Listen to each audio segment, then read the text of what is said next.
حکومت چې کم فری سولر سسٹم ورکړي نه د هغې تاسو په دوو طریقو باندې چې دی رجسټریشن کولی شئ.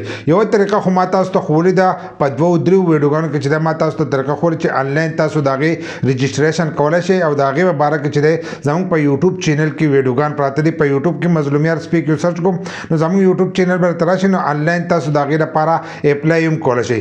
خو یو کس ما ته کمنټس کړو په هغې کې هغه دا لیکلو چې دا خو د تعلیم یافتو کسانو دپاره دی لکه چا تعلیمي نو هغه به د دغه ځای نه آنلاین چې دی هغه به رجسټریشن کولی شي.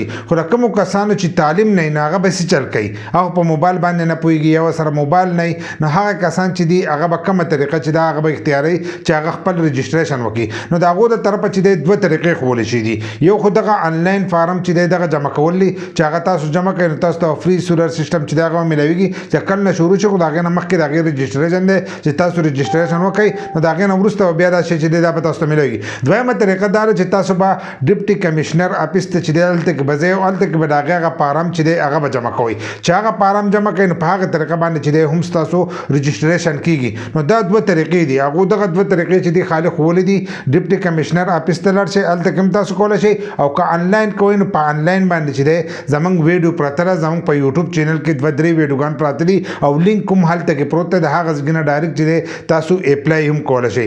مظلومیار سپیک یو سرچ کړو زموږ یوټیوب چینل به درته راشي نو هغه ځای نه تاسو آنلاین هم کولی شئ که آفلاین یې کوئ نو په دغې طریقه باندې هم کېږي رجسټریشن.